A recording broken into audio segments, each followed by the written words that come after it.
근데 이제 이것도 경제 규모가 너무 커졌고 그다음에 너무 오랫동안에 이렇게 뻥카 구조를 너무 오래 유지하니까 뻥카가 이제 진짜가 된 거예요. 그래서 아무리 뻥카라고 해도 3조 달러는 갖고 있어야지 지금 이 분위기인 거고 줄어드는데 3조 달러 밑으로 줄어드는 건 불안하다라는 게 군살이 생겼구나. 19년도 9월 달에 그 레포 사태였던 거고 그래서 그걸 해결하기 위해서 ECB하고 연준이 조금 다른 페이스로 움직이고 있는데 이렇게 움직이는 거는 우와 금리를 60bp 낮춰줘서 좋아 양적 긴축 줄여줘서 좋아 그게 아니라 여름 훈련을 위해서 얇은 군복으로 갈아입혀준 거죠. 시원해서 좋네 신빙이네 막 이런 느낌이라고 보시면 되는 겁니다.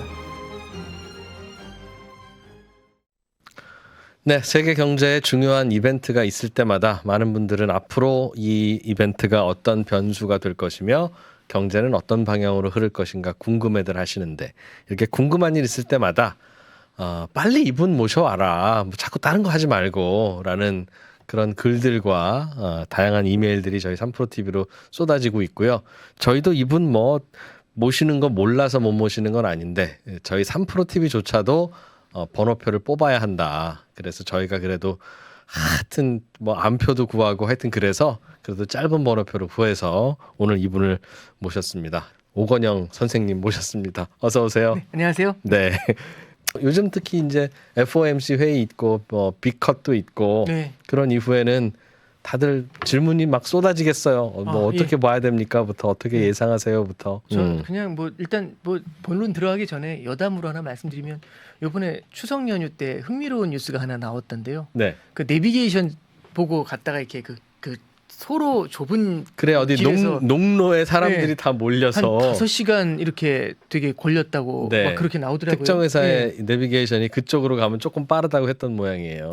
저 그런 비슷한 경험이 있어서 참 느끼는 건데 이제 이런 게 있는 것 같습니다. 뭐냐면 모든 사람들이 이제 되게 좋은 정보를 많이 얻잖아요. 그럼 사실은 옛날에는 그런 길은 네. 몇 명 안 되는 사람들이 알고 있는 글만 로컬들이 알면. 아는 그런 그렇죠. 길이었을 거란 말이죠. 네. 근데 그런 길이 내비게이션이라는 것에 의해서 그 정보로 오픈 정보로 풀려버리니까 오히려 수많은 사람들이 글로 가니까 그 농로가 사실은 그 정도의 자동차를 받아들일 수 있는 캐파가 안 되는 안 거잖아요. 되는데 근데 그렇지. 그게 이제 들어오면서 이제 문제가 생긴 거지 않습니까? 그러니까 저는 이제 무슨 생각을 좀 해봤냐면 금융시장도 되게 비슷한 게요. 지금은 3프로TV도 마찬가지지만 이 유튜브라든지 정말 많은 분들이 너무 고급 정보들을 진짜 많이 공부하셨거든요. 네, 네. 그러면은 옛날에 비해서 난이도가 어마어마하게 늘어나요. 그렇죠. 그것까지도 변수가 되니까. 그렇죠. 요즘 아이들 입시 같은 고등학교 입시를 보니까 저 때와 비교가 안 되는 게 그렇지. 너무 많이 어려워지다 보니까 진짜 이 변별력을 높이기 위해서 난이도가 후덜덜하던데요. 이 킬러 문제를 보고서 깜짝 놀랐는데 와. 아니, 말씀드리고 싶은 건 결국에는 시장의 환경이 너무 많은 사람들이 굉장히 많은 정보로 중무장에서 들어오다 보니까요. 선반영의 속도도 되게 빠르고요. 어허. 시장의 학습도 되게 빠르고 그런 걸 요즘 많이 느끼는데 당장 채권 시장만 해도요. 이제 이런 게 좀 있는 것 같아요. 지금 2년짜리 미국 2년짜리 국채 금리가 하루에 한 2-30bp씩 왔다 갔다 하거든요. 네.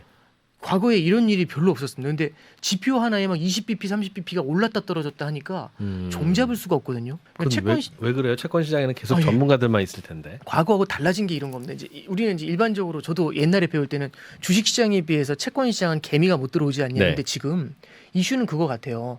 채권 시장에 과거에 비해서 중앙은행들도 많이 특히 미국 국채 시장에서는 중앙은행 중에서 중국 중앙은행이나 러시아 중앙은행이 끼지를 못하고 있지 않습니까? 그래서 중앙은행의 수요가 좀 줄어드는 게 있고요. 두 번째는 은행 규제가 강화된다고 하니까 작년에 SVB 사태 이후에 미국의 시중은행들이 미국 국채를 많이 못 담고 있어요. 네.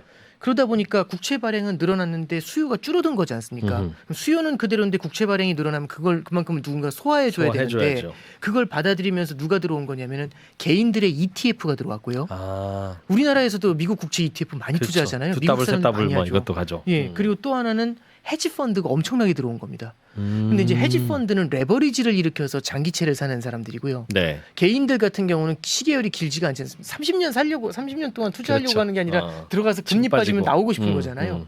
그러면 미국 국채 시장에서도 단기 부동화가 일어나고 레버리지가 많이 붙게 되거든요. 아, 그럼 출렁거리겠네. 그렇죠. 그러면은 금리가 내린다 하잖아요. 그러면 확 찍어 누르면서 밑으로 확 내려가고 오른다 하면 아니야 하면서 위로 확 찍어 올리거든요. 근데 이제 저도 느끼는 게 뭐냐면 이런 건 좀 있는 것 같아요. 이게 저도 이렇게 마켓 보다 보면 이런 생각 들거든요.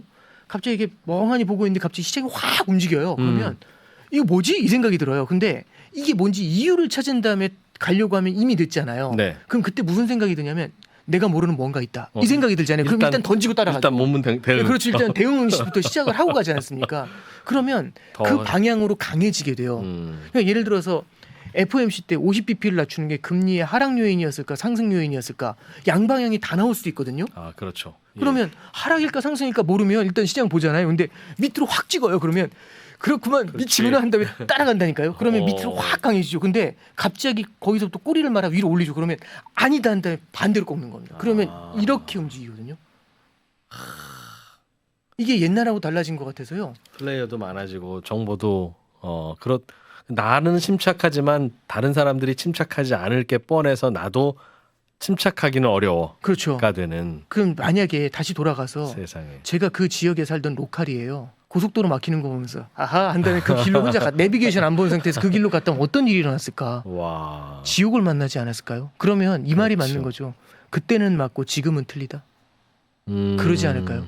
그러니까 그게 시장의 학습이라는 것, 그러니까 정보가 오픈되면서 정보의 비대칭성이 줄어든다는 게 또 이런 좋은 형태의 것만 문제를 새로운 노이즈를 만들어내네요. 그렇지 않을까요? 그래서 저도 요즘 생각하는 게 투자의 난이도가 높아졌다는 것뿐만 아니라 그 모든 어떤 변화가 생기든지 간에 아무리 발전하든지 간에 궁극에 남는 건 그런 거잖아요. 투자라는 건 결국에는 누군가는 벌고 누군가는 그렇죠. 잃는 거 아닌가요? 제로섬이고 소수가 먹는 거죠. 그 법칙에서 벗어날 수는 없는 거지 않습니까? 모두가 벌 수는 없는 거지 않습니까? 맞아요. 좋은 대학은 정원은 정해져 있으니까. 그렇죠.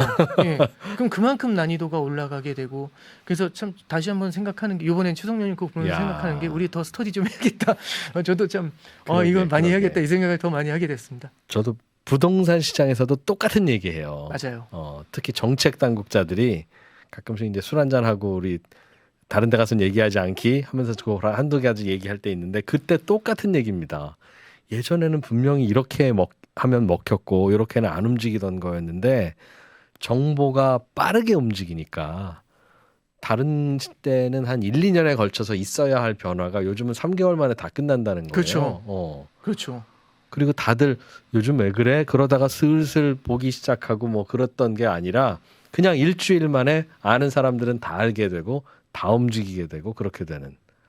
그래서 빨리 시작하고 빨리 달아오르고 빨리 끝나는 게 부동산 시장에서도 이미 벌어지고 있다고 이제 하더군요. 사실은 부동산 시장이야말로 하나의 뭐라고 해야 될까요? 이게 그 코스피 같은 장외 네. 거래가 아니라 음, 장외 거래 시장이나 다름없는 거고 사실은 열려 있는 정보보다는 그 지역에 사는 사람들이 물론이죠. 더 정보에 우위를 점하는 경우들도 많잖아요. 그리고 거기 오래 있었던 사람들이 정책이나 이런 데 대한 우위를 점하는 게 보통이었는데 이제는 그런 게 없는 것 그런 거 같아요. 아니고. 예, 모든 예. 게 다 오픈이 되어 있는 것 같고 음. 정말 많은 분들이 이게 뭐라고 해야 될까요? 이제 돈을 벌 수 있는 곳이면 무엇이든지 다 다 하는. 뎁스 있게 스터디 하시는 그런 느낌들. 그렇죠. 맞아요. 요즘- 바로 그 표현. 네, 그래서- 깊이 있게 하니까 네, 어설프게 그렇죠. 하는 게 제일 위험한. 그래서 저도 그 생각을 합니다. 그러니까 저도 어. 이제 중앙은행 이런 거 보면은 5년 전하고 지금하고 비교해 보면 사람들이 바라보는 이 레벨이 다르세요. 그렇죠. 옛날에는 뭐 이렇게 설명하면 내가 이거 왜 알아야 되지 이런 분위기였는데 요즘은 그게 아니라 이렇게도 해석하는데 들어와요. 그럼 깜짝 놀라거든요. 깜짝 놀라거든요. 예, 이야. FOMC 때 다 새벽에 그 시간에 다 그거 보고 앉아 있고 다들 와. 그런 거 보면서 이게 세상이 정말 어떤 의미에서는 매크로 과잉, 투자 지식 과잉 이런 것일 수도 있다라는 생각도 들지만 또 이런 과도기를 거치면서 또 한 레벨씩 또 나아갈 수 있는 거 아닌가? 뭐 궁극적으로는 네. 시장이 효율화되는 빨리 효율화되는 것이고 그런 생각을 해보게 됐습니다. 그렇죠. 네. 요즘 전 세계 주요국들의 이제 금리 움직임 먼저 보겠습니다. 일단은 FOMC에서 B컷 50bp 인하를 했는데 그 이전에 유럽이 사실은 먼저 움직였죠. 네, 유럽이 먼저 그 전주에 금리 인하했죠. 네, 유럽 얘기부터 좀 해보죠. 그러면. 유로존 관련돼서 이제 금리 인하 소식이 들려왔는데요. 이번 게 조금 독특했어요. 왜냐하면 유로존은 기준 금리를 레피 금리라는 걸 쓰거든요. 레피가 네. 이제 리파이낸스의 약자예요. 예.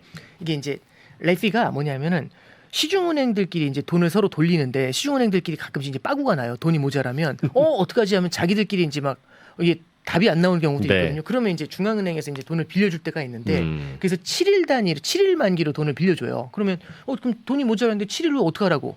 그러면 다시 대환을 해줘요. 그러니까 다시 대출해 주는 거죠. 재대출해 주는 거죠. 연장. 예. 그걸 뭐라고 하냐? 리파이낸스 해준다고 해요. 그래서 네. 그렇게 중앙은행이 시중은행한테 단기로 돈을 빌려줄 때 적용되는 금리를 레피 금리라고 하고 그걸 기준 금리로 삼아요. 기준이 돼야 기준이라는 게 하나의 정책금리지 않습니까? 정책금리라는 거는 중앙은행이 자기가 결정할 수가 있어야 돼요. 예. 그래서 중앙은행이 그 레피 금리를 기준으로 해서 올렸다 내렸다 했거든요. 우리나라로 치면 그게 기준금리죠. 그렇죠. 우리나라로 7일물 따지면 RP 그렇죠. 금리. 예, 7일물 RP 금리 그거 예. 거의 비슷하다고 보시면 됩니다. 음. 근데 이제 사건이 터진 게 유로존도 이제 양쪽 완화를 도입을 했어요. 그래서 양쪽 완화를 도입을 하면서 어마어마한 돈을 풀게 되거든요. 그러면 시중은행들이요, 유럽의 시중은행들이 돈이 넘치는 거예요. 현금 부자가 된 거죠. 마이너스 금리 내려가는 겁니다. 미국보다 더 많았어요. 그러니까 돈이 넘치니까 돈이 넘치면 돈을 빌릴 이유가 없잖아요. 그럼 아까 말씀드렸던 레피 금리라는 건 중앙은행이 내가 너희들한테 돈을 빌려주노라 이건데 그럼 오 이러면서 받는 건데 다 팔정기는 뭐라고 이런 거죠. 그럼 레피 금리 올린다 내린다 관심이 없어요. 왜냐하면 돈이 넘치니까. 네. 아무도 신경을 안 썼던 겁니다. 그래서 이거 어떡하지? 근데 돈이 너무 많이 풀려 있잖아요. 이 돈들이 너무 많이 돌잖아요. 그럼 시중금리가 끝도 없이 밑으로 빠져요. 그럼 그렇겠죠. 중앙은행이 금리를 컨트롤할 수가 없는 겁니다. 음. 그래서 중앙은행이 긴급하게 뭘 도입하게 되냐면 예금금리라는 걸 도입해요. 이거 무슨 소리지? 중앙은행이 무슨 예금이지? 중앙은행에 우리가 사실 한국은행이 예금할 수는 없지 않습니까? 한국은행이 예금할 수 있는 주체는 정부하고 시중은행밖에 없어요. 네. 그래서 유럽의 시중은행들이 유럽 중앙은행인 ECB에 예금할 수 있도록 예금 계정을 열어줘요. 네. 그리고 거기에 예금 금리를 갖다가 적용을 시킵니다. 그래서 어떤 식으로 하냐면 기준금리가 4.5잖아요. 예를 들어서 그럼 이 레피 금리가 4.5예요. 그러면 예금 금리를 4.0을 잡습니다. 예. 그러면 시중에 있는 은행들이 막 대출을 해주는데 만약에 대출을 해줄 때 시중에서 다른 데서 3.8에 대출을 받을게 막 이런 데가 있어요. 예. 그럼 3.8에 대출해줄 이유가 없죠. 왜? 중앙은행으로 4에 달려가면 막으면 되니까. 그러면 일단 중앙은행이 4에 흡수를 해주고 있거든요. 그러면 4 위로 가기 전에는 대출이 나가지가 않는 거예요. 예. 그럼 시중은행들 같은 경우는 무조건 아무리 떨어져도 4 밑으로는 안 가잖아요. 그럼 4에다 다 박는 거죠. 그래서 예금 금리를 밑에다 딱 깔아놨었어요. 네. 이 돈이 너무 넘치니까 예금 금리를 밑에다 딱 깔아서 이게 4.0 이렇게 깔아놓고 그 위에 레피 금리를 4.5에 깔아요. 그 위에 또 대출 금리라는 게 있는데 이건 사실 알 필요까지는 없는데 이 대출 금리가 뭐냐면 가끔씩 이런 경우가 있어요. 은행들이 너무 돈이 많이 모자라가지고 긴급 대출을 받아야 될 때가 있거든요. 네. 그러면 야 짧은 걸로 해결하거나 은행들끼리 니들끼리 해결하면 되지 왜 중앙은행한테까지 찾아와서 난리야 이렇게 되잖아요. 네. 그래도 제발 도와주세요. 그럼 너한테 페널티를 내리겠다 해가지고 페널티 금리를 붙여서 나가는 대출이 렌딩 레이트라고 해서 대출 금리가 있어요. 가끔씩. 예, 그래서 큰일 났을 때. 그렇죠. 그럼 이제 금리가 어떻게 되냐면 예금 금리가 4.0, 그 다음에 레피 금리 기준금리죠. 네. 그게 4.5, 그 다음에 대출 금리가 4.75. 뭐 이런 식으로 적용이 된 겁니다. 그렇게 해놓으면 시중금리는 그 통로 안에서만. 그렇죠. 그 통로 안에 그 코리도 안에 그 코라이도. 코리도라고 하죠. 예. 그렇죠. 그 안에 딱 거기서 움직이게 되죠. 미국의 기준금리가 그렇게 레인지 범위로 나타나는 그렇죠. 것도 그런 원리라면서요. 되게 비슷하죠. 예. 근데 유럽하고 미국이 조금 다른 건 있어요. 음. 미국은 이제 땡기는 게 두 개로 땡깁니다. 그거는 뭐냐는 은행들한테는 IORB라는 게 있거든요. 예. 그 마찬가지로 저기 그 유럽의 그 예금 금리하고 예금금리하고 똑같은 거고. 그걸로 땡기는 것도 있고 여갈피라는 걸로도 땡겨요. 그거는 은행이 아닌 기관들. 그렇죠. 헤지펀드들보다도 거기 이제 그 주택금융공사 같은 애들이 있어요. 네. 그러니까 뭐냐면은 유럽에 비해서 직접 금융시장이 발달해 있으니까 은행들만 지급준비금을 쓸 수 있잖아요. 예. 그래서 그거 아닌 애들한테는 별도의 영래포로 이제 금리를 땡기는 거죠. 그래서 옛날에는 이런 얘기하면 이 다 보통 셧다운 시끄러 이렇게 해서 끝났는데 요즘 이제 이런 얘기를 해도 막 이건 그런 기초적인 거 거구나. 아니냐 뭐 이런 분위기여서 네. 미국은 그러니까 사병식당, 장교식당이 따로 있고. 그렇죠. 유럽은 그냥 그렇죠. 식당 하나로 운영하고. 네. 그래서 이제 영래포라는 건 사실은 MMF 같은 애들 MMF 지금 6조 달러가 넘거든요.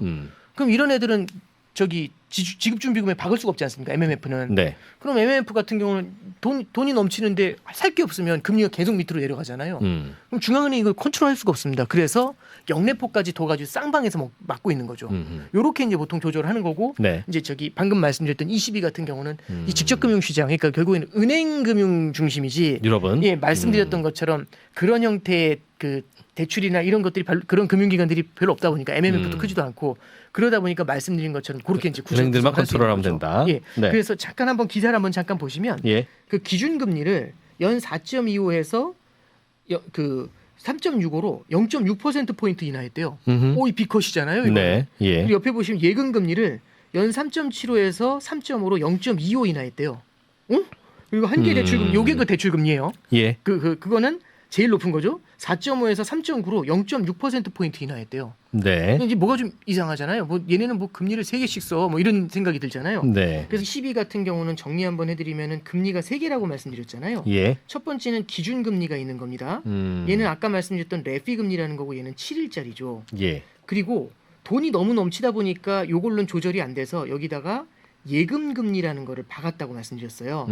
그리고 요 위에 요게 이제 페널티 금리라고 해서 대출 금리라는 게 존재한다고 했었죠. 가끔 이용하는 네, 거. 그렇죠. 그래서 가장 높을 때 예금 금리가 4.0, 이 밑으로는 금리 못 내려가 이 얘기고요. 네. 그런 다음에 은행들이 중앙은행한테 7일 단위로 빌릴 때는 4.5%에 빌려줬고요.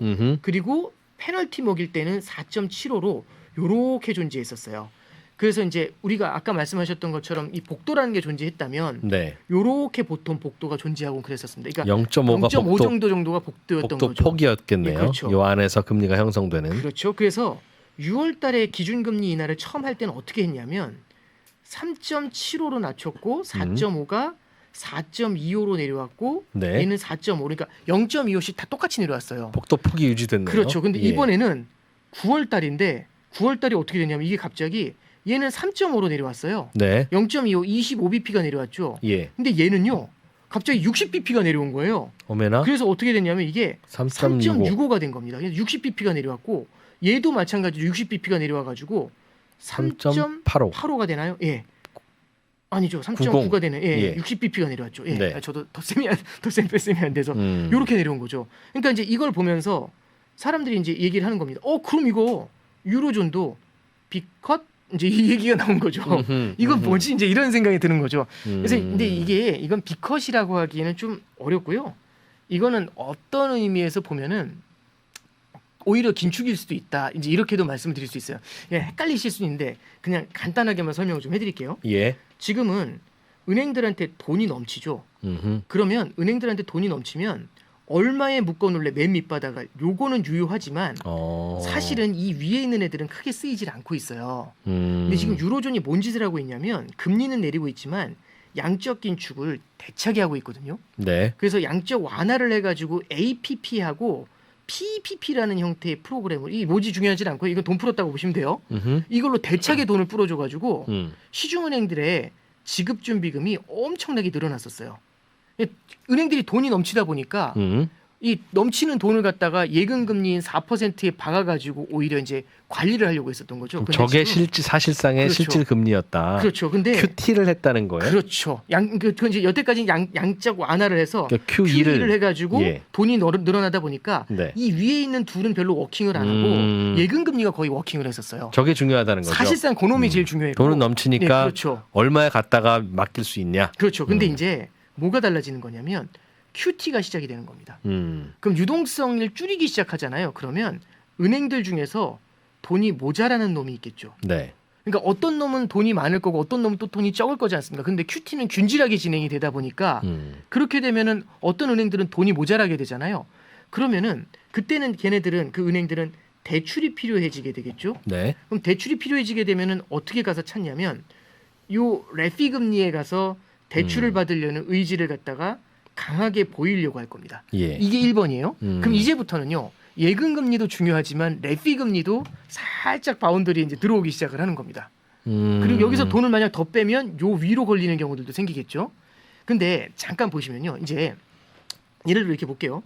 이 프로님이 통장에 예금 통장에 10억이 있다고 가정해 볼게요. 네. 10억이 있는데 이 금리가 4.0입니다. 예. 근데 그 사업을 하시는데 일반 사업 입출금 통장 다른 은행에 있는 입출금 통장인데 여기에 2억을 항상 유지를 시켜놔야 된대요.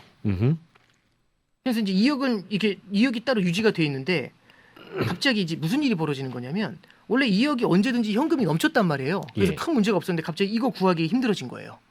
그래서 이걸 갖다 이제 2억이 모자라는 거죠. 그랬더니 두 가지 옵션이 있습니다. 예금에서 빼서 이 2억을 갖다 박는 방법. 네. 예금에서 빼는 방법이 있고 두 번째는요. 빌리는 방법이 있어요. 네.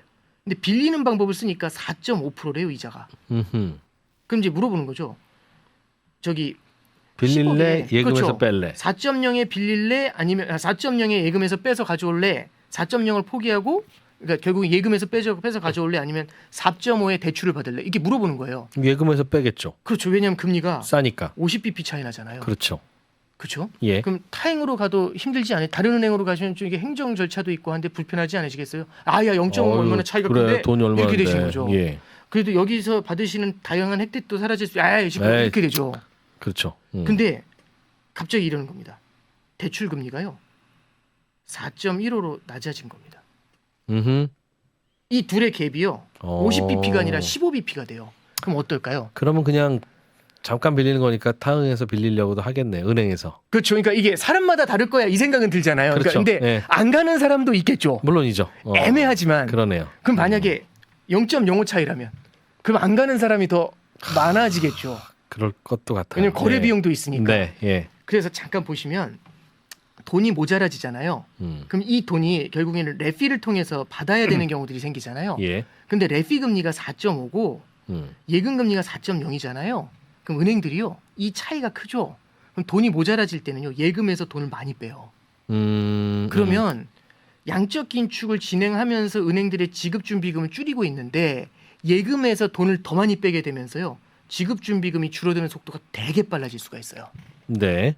그러면 은행들이 그 넘치던 돈이 확 줄어들면은 음. 이 자체가 컨트롤이 되게 어려워질 수 있겠죠. 음흠. 그럼 이런 경우에 뭐가 생기냐면 은행들의 돈이 너무 많이 빠르게 빠져나가게 되면서요.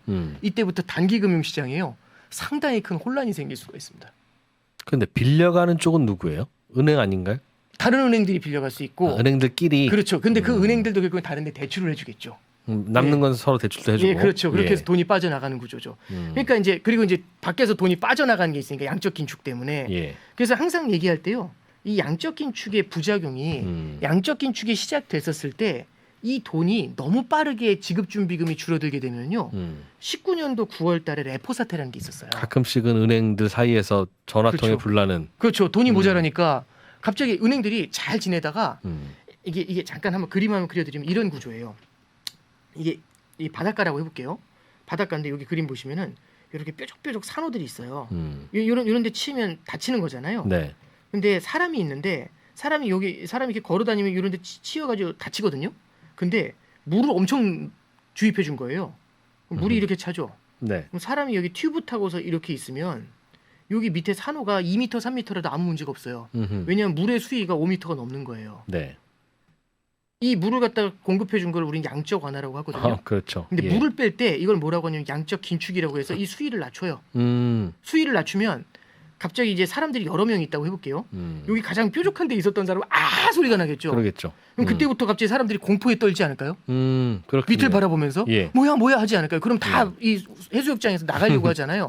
그러면은 야, 이 밑으로는 물 낮추면 안 돼. 이제 이런 게 생기게 되지 않을까요? 그렇겠죠. 예, 그래서 금융시장도 똑같거든요. 그래서 양적 완화를 할 때하고 긴축을 할 때 이게 비대칭적이에요. 완화를 할 때는 한없이 해도 되거든요. 이렇게 꼭대기까지. 네. 근데 낮출 때는요. 가장 높은 곳에 있는 사람이 다치면은 이게 레포 사태예요. 왜냐하면 다치는 순간 공포지 않습니까? 그렇죠.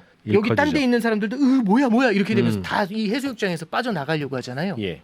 그래서 양적 긴축을 하는데 갑자기 조금씩 줄이는데 다른 은행들이 전부 다 레피 쪽으로 돈이 확 몰려오면서 예금에서 돈을 빼면서 확 수위가 줄어들게 되면은 으악 소리가 나오게 되겠죠.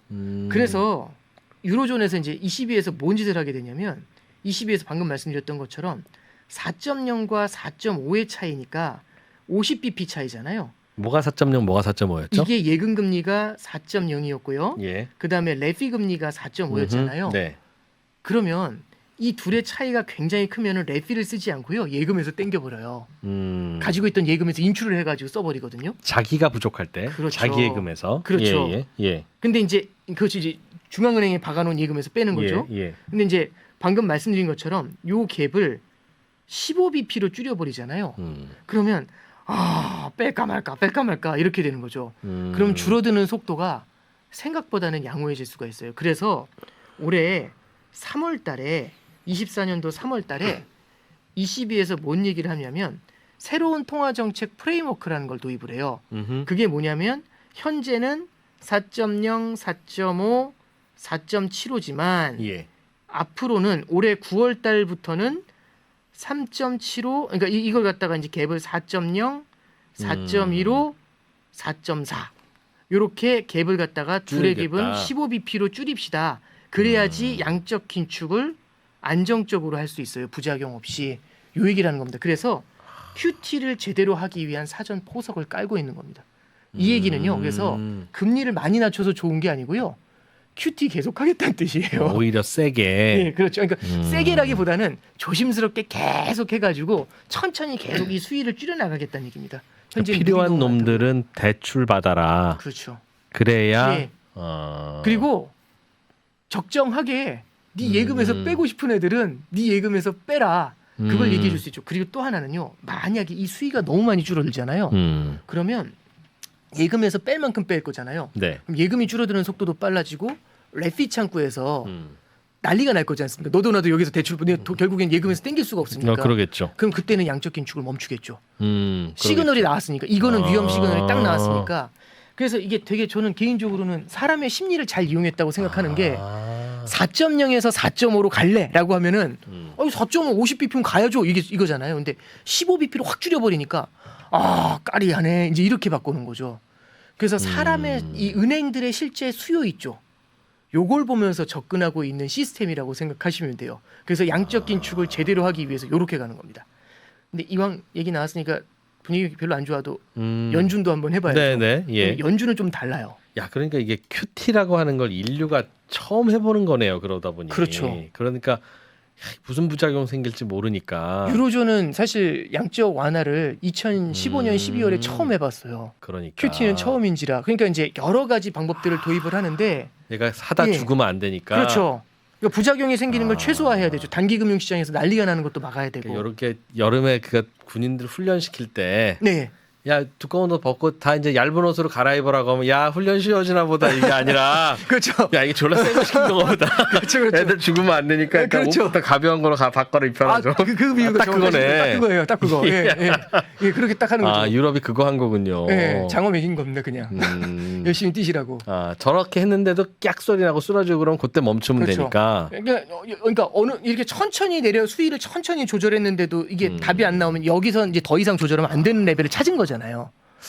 그게 근데 저는 제 예금이면 그럴 것 같은데 네. 아유 그냥 내 예금 빼지 말고 그냥 대출 받자. 실제로도 그러죠. 그냥 길 가다 현금 서비스 그렇죠. 받는 이유가 귀찮잖아요. 그렇죠. 예. 펀드 해지하면 되긴 되지만 그렇죠. 그런데 은행은 회사 일인데 예.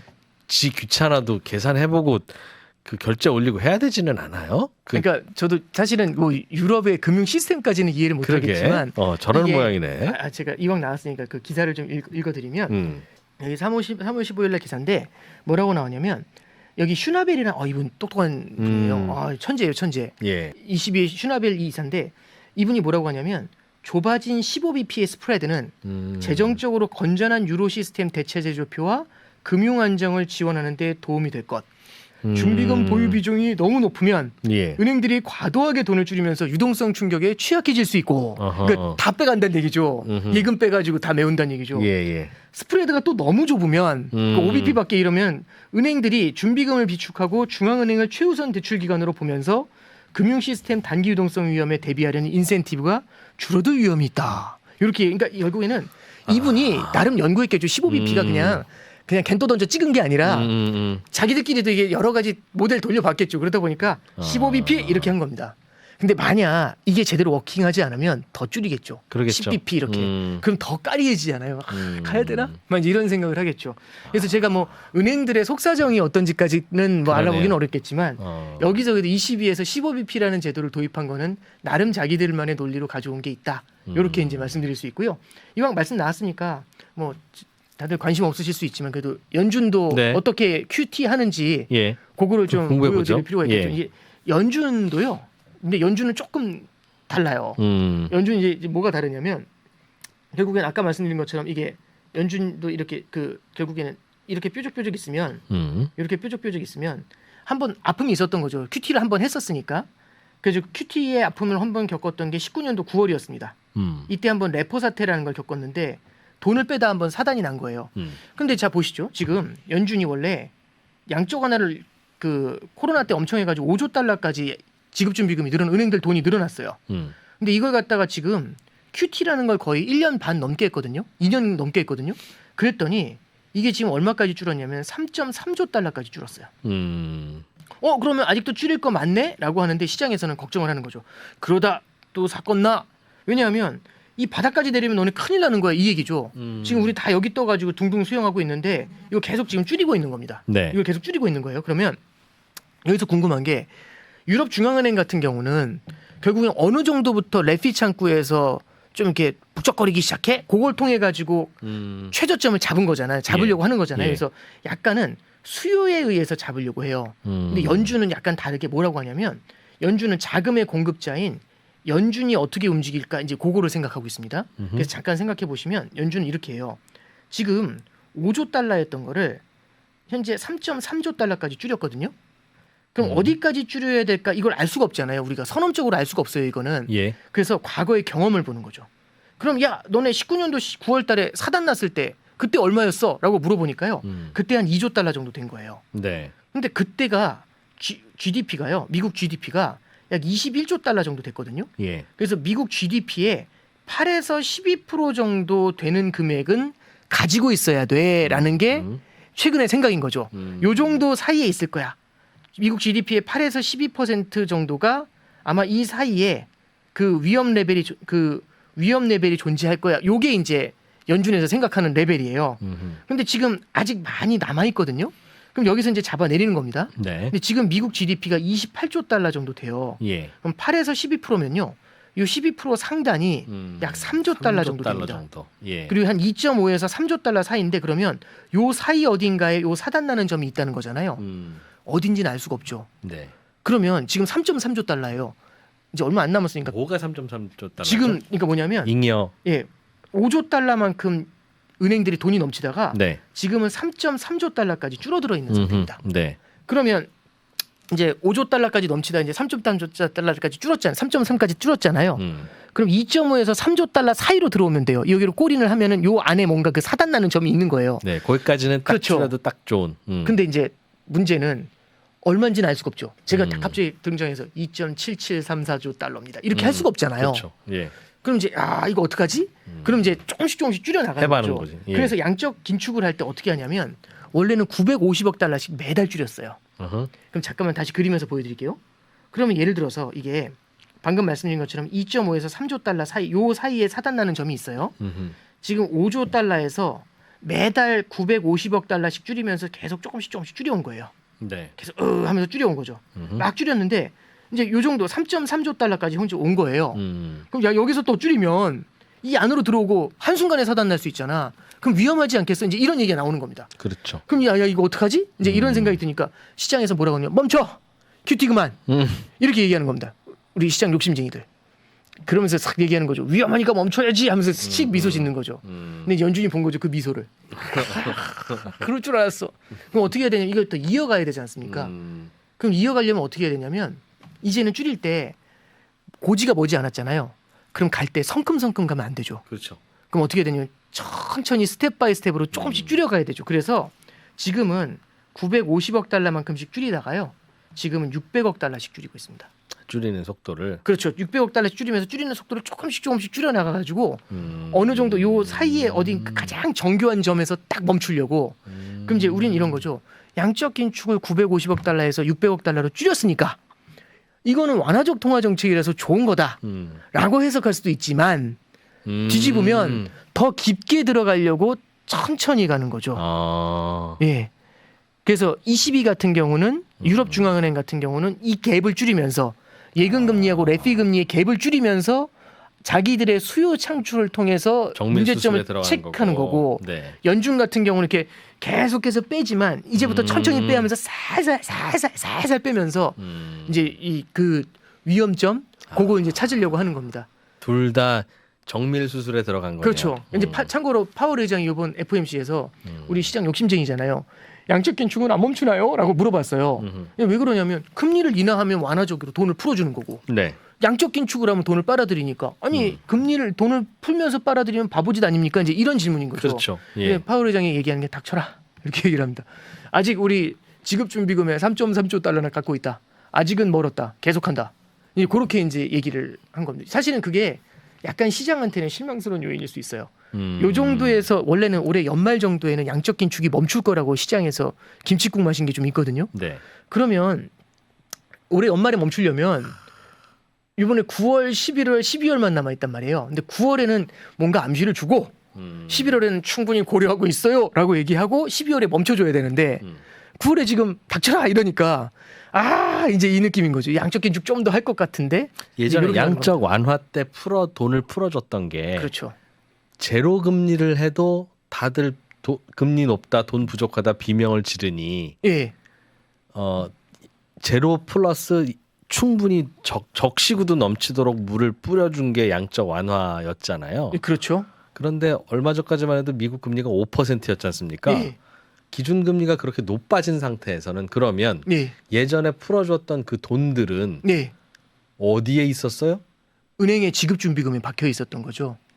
영래포에 박혀 있고 그게 그래서 그러니까 뭐냐면 예. 연준이 통장을 여러 개 갖고 있어요. 음. 통장을 여러 개 갖고 있는데 정부가 연준에 예금할 수 있는 정부 통장을 TGA라고 해요. 예. 트레저리 제너럴 어카운트라고 해서 TGA 통장이 하나 있고요. 재무부 얘는 통장. 정부만 그렇죠. 재무부 예. 통장이죠. 그리고 두 번째는 이게 연준의 시중은행들이 거래할 수 있는 통장이 있어요. 예. 그게 지급준비금 통장. 거기다가 양적 완화로 뿌려줬던 돈을 다 박아놨다. 그렇죠. 거기 박은 거죠. 근데 양적 완화로 뿌려준 돈이 사실 은행을 통해 가지고 예금이 창출이 되면서 시중으로 또 풀려나간 것들이 있거든요. 예. 걔네들 같은 경우는 영래포라는 걸로 확 빨아들인 거죠. 그래서 영래포 통장. 얘네들은 헤지 펀드라든지 말씀드렸던 것처럼 미국의 주택금융공사나 네. MMF 예. 얘네들이 쓸 수 있는 통장 이렇게 통장이 3개가 있어요. 음. 그래서 여기에 총 쌓여 있는 게 9조 달러 가까이 쌓여 있었던 거예요. 그거는 시중에서 필요 없는 돈인 거니까 거기 계속 쌓여 있겠죠? 그렇지는 않습니까? 그러니까 필요 없다라기보다는요. 이제 양적 완화를 하는 여러 가지 이유가 있는데 그 중에 뭐가 있냐면 우리가 이거 경기 부양하려고 돈 푼 거다 이렇게 할 수 있지만 그거보다 보다 본원적인 이유는 이거예요. 은행들의 돈이 모자라면 은행들의 금융위기가 찾아오잖아요. 예. 은행들이 무너진다고 하니까 그럼 은행들이 안 무너진다는 믿음을 줘야 돼요. 그럼 너 어떻게 안 무너지는데 통장에 돈 보여줄까? 와 이만큼 쌓여 있어요. 양적 완화로. 그럼 와 이렇게 되잖아요. 근데 이제 은행들이 뭐가 문제냐면은 은행이 원래 돈이 많지만 가끔씩 돈이 많아도 장기 국채 같은 거 사서 이자라도 좀 더 받으려고 네. 정말 살기 힘드니까 장기 국채를 사가지고 이자라도 먹으려고 해요. 단기로 예. 빌려서. 예. 그럼 장기 국채를 박아놓는데 이게 위기가 찾아오잖아요. 그랬다가 지난번에 혼났죠. 아주. 그렇죠. 은행들이 위기가 찾아오면 너도 나도 캐시만 필요하니까 장기 국채도 동시에 던져요. 그럼 국채 가격이 폭락을 해버리니까 폭락하면서. 이게 캐시가 안 되거든요. 그래서 정말 위험할 때는 은행들이 나 10년짜리 장기채 있다? 이렇게 해도 쳐다도 안 봐요. 캐시가 있다 이래야 이러거든요.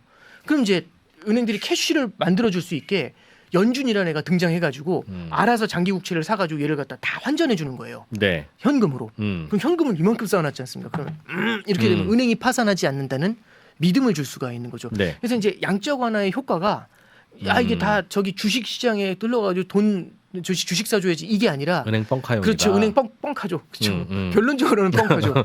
근데 이제 이게 돈이 너무 많이 흘러나가게 되면 예. 돈이 너무 많이 흘러나가게 되면 이게 돈의 가격인 금리가 마이너스까지 내려갈 수가 있어요. 네. 그러면은 중앙은행이 기준금리로 컨트롤할 수가 없거든요.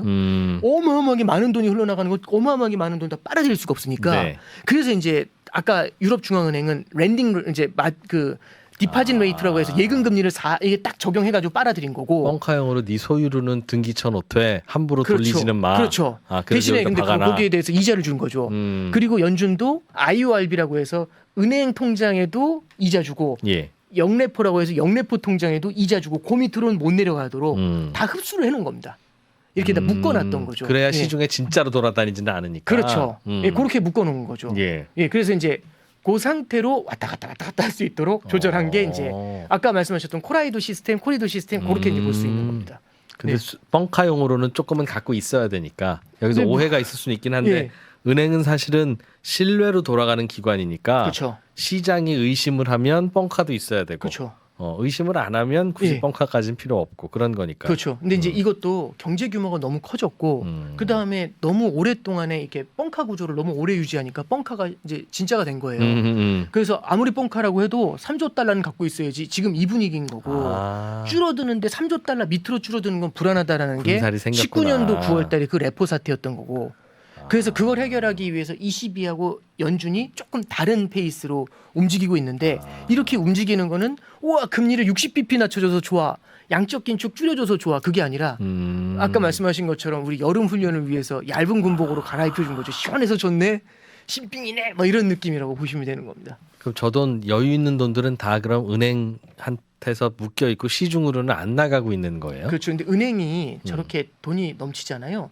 그럼 은행들 간에 서로 거래할 때 저기 높은 금리에 서로 빌리거나 그럴 리가 없죠. 없죠. 그럼 네. 금리가 낮게 유지가 돼요. 예. 그럼 금리가 낮게 유지가 되면은 결국에는 양적 완화가 주는 사이드 이펙트는 뭐냐면 금리를 낮게 유지하잖아요. 그러면 안전자산의 가격을 너무 많이 높이는 거예요. 안전자산을 보유했을 때 그렇겠죠. 받을 수 있는 페이버가 없어지는 거잖아요. 그럼 야, 안전자산을 왜 갖고 있어야 되는데 그것도 모자라니까 마이너스 금리까지 내리면 안전자산을 갖고 있으면 페널티를 내는 거거든요. 그렇죠. 예. 그래서 안전자산의 페이버를 완전히 줄여버리잖아요. 그러면 돈을 벌고 싶은 사람은 안전자산에 머물러 있을 수가 없게 만들어요. 그렇죠. 계속 밀어내거든요. 그러면 아 이거 어떻게 해야 되지? 그러면 더 긴 걸 하라고. 그래서 약간이라도 만기가 길어야 조금이라도 더 먹고. 리스키한 걸 해야지. 그렇죠. 더 위험한 거 하라고. 그래서 더 높은 위험, 을 감수하라는 거죠. 더 먼, 더 긴 만기. 이제 그런 걸 찾게 만든 거죠. 그래서 그러면 점점 더 이 많은 그 돈들이 다 외부로 더 긴 만기를 찾아가고 더 위험한 자산으로 흘러가지 않습니까? 네. 그러면 회사채라든지 주식이라든지 이런 데 가서 계속 채워지는 거고 어허. 이게 자산 가격을 시차를 두고서 계속 부글부글 끓게 만들면서 예. 버블로 이제 향할 수 있게 그런 그림을 그려가게 되는 겁니다. 이번에 그 FOMC에서 금리 내리는 건 금리대로 또 고민을 해야 되지만 네, 그거와 맞물려서 또는 그거와는 다소 무관하게 시중의 유동성을 흡수하는 QT는 네, QT 나름대로 또 계속 진행이 되고 있고 그 네. 증거들이 이렇게 나타나고 있는 거다. 네. 뭐 이왕 얘기 나왔으니까 FMC 그 기사 미국의 QT 마무리 해보죠. 네, 그거 예. 하고 이제 FMC로 넘어갈게요. 네. 이게 보시면 이거 FMC 9월달 FMC거든요. 기자가 물어봐요. 대차대조표 어떻게 할 거예요? 그랬더니 물어봤더니 현재 상황에서 준비금은 안정적입니다. 이게 은행들 지급 준비금이 은행 통장 안정적이다. 은행 통장에 돈은 여전히 충분하다. 예. 그래서 더 빼야 된다 이 얘기죠. 그리고 주로 영래포에서 자금이 빠져나왔지 은행 통장에서 많이 안 빠져나와서 은행도 위험할 거 없다. 예. 그래서 계속 할 거다. 그래서 대차대조표 축소를 중단하는 것을 전혀 고려하고 있지 않습니다라고 하는 게 은행 이제 아마 시장 참가자들은 이랬을 거예요. 그런 다음에 뭐라고 하냐면 이 두 가지 그러니까 금리의 인하와 QT 있죠. 이 네. 두 가지가 나란히 일어날 수 있다는 걸 알고 있대요. 어떤 의미에서 둘 다 정상화의 한 형태래요. 너무 높은 금리를 좀 낮추는 거고 너무 많이 풀어준 돈을 회수하는 거고 그러면서 뭐라고 하냐면 일정 기간 동안 대차대조표가 축소되면서도 금리를 인하할 수 있습니다. 그래서 이제 물어본 거예요. 아니 금리를 인하하면 돈을 풀어주는 거고 네. 양적 긴축을 한다는 건 돈을 빨아들이는 건데 풀면서 빨아들이면 바보짓 아닙니까? 그랬더니 일정 기간 동안 그렇게 할 수 있으니 닥치십시오 이렇게 얘기한 건데 이게. 아, 그러니까 이쪽 뻥카형 돈과 네. 시중 돈을 그동안 대충 칸막이 쳐서 운영했기 때문에 네. 시중의 돈은 좀 풀더라도 이 뻥카형 돈의 군사는 따로 또 뺄 수도 있는 겁니다. 아, 네네. 그 얘기한 거죠. 네, 그렇죠. 네.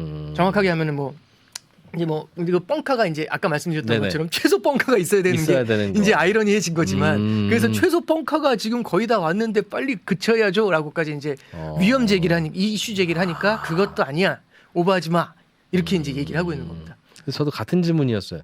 그동안 제로금리 때 풀어놨던 그 여윳돈들 QE의 덩어리들을 네, 지금 5%면 벌써 이미 다 흡수했거나 네, 없어졌어야 되는 건데 네, 네, 그 돈들은 아직도 있다고 하시고 그래서 QT 해야 돼 우리 네, 라고 하고 시중금리는 그럼 제로야? 그럼 제로는 아니고 네, 어떻게 이런 상황이었지라고 하는 게 벌써 둘로 나눠서 우리가 관리하고 있었어. 이제 그런 얘기니 네. 이 시중금리 낮추면 그럼 이거는 계속 하는 거예요라고 이건 계속 하는 거야 네, 라는 설명을 한 거군요. 네, 그렇죠. 예. 그래서 이제 말씀드렸던 것처럼 금융 시스템의 안정을 위해서 존재해야 되는 최소한의 지급 준비금이라는 거, 예. 요걸 담보로 해서 음. 시장에서는 계속 QT 멈추라고 하하. 그렇게 시위하고 있는 거고 거기에 대해서 이제 우리는 이렇게 대응하고 있어. 라고 이렇게 답을 해주는 겁니다. 네. 아 그렇군요. 그러니까 네. 시중에 풀어놨던 잉여 유동성은 기준금리를 올린다고 해서 다 흡수될 수 있는 건 아니었고 네. 그렇게 할 수도 없었던 거라서 그건 따로 모아서 관리하고 그렇죠. 있고 네네. 이건 따로 돌리고 있었다. 네네. 알겠습니다. 그럼 앞으로 결론적으로는 유럽과 미국이 또 계속 QT는 QT대로 한다. 예, 조금 더 한다는 얘기죠. 예. 그리고 금리는 금리대로 낮춘다. 그렇죠. 그러면 시중에서는 궁금한 건 네. 자, 그러면 시중의 유동성이 늘어나는 거야, 줄어드는 거야? 그거를 알고 싶어서 아, 예. 금리를 낮추면 시중 유동성은 우리가 늘어나는 쪽이라는 걸 원래 알고 있는데 예. QT를 계속하면 또 이건 시중 유동성이 줄어드는 거니 네. 시중 유동성이 그럼 앞으로는 그럼 늘어난다는 겨 줄어든다는 겨 하는 질문을 할 수 있는데 네. 이 질문은 2부에서 아, 네. 이어가도록 하겠습니다. 알겠습니다. 죄송합니다. 저희도 영업도 장사도 좀 해야 되기 때문에 여기까지 오셨겠지만 2부로 이어가겠습니다.